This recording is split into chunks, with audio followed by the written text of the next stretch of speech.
Suppose तुम्ही हा जो बॉक्स आहे आणि हा बॉक्स याच्या आतमध्ये टाकतो, काय टाकायचं असतं, याच्या आतमध्ये टाकतो, काय टाकायचं असतो, इट्स रिप्रेझेंट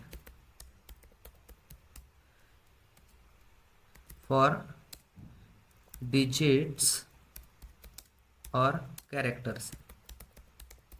म्हणजे तुम्हाला व्हॅलिडेशन कशाच करायचं, नंबरचं करायचं का कॅरेक्टर्सचं करायचं आहे, आणि ते कुठून रेंज पाहिजे ती तिची रेंज टाकायची इथं. आणि यात काय करतं, हे किती लेंथचं पाहिजे, किती लेंथ म्हणजे number of characters,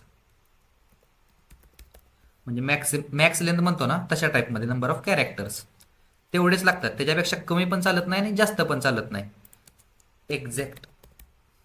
exact characters. आता पॅटर्नमध्ये पहिला सिम्बॉल काय करतो की कशाची रेंज पाहिजे, मला 0 पासून 9 पर्यंतची रेंज पाहिजे.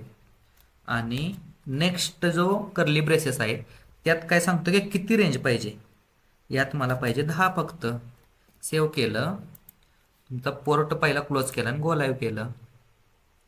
तर आता आला बघा तुमचा एंटर मोबाईल नंबर. आता हे व्हॅलिडेशन्स कधी दिसतील, जर आपला बटन असेल काहीतरी तरच हे व्हॅलिडेशन्स दिसतील.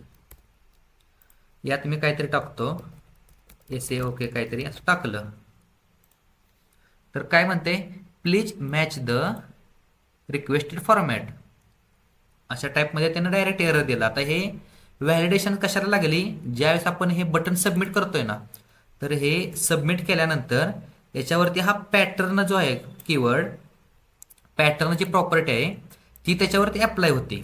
आता यात बघा मी टाकतो फक्त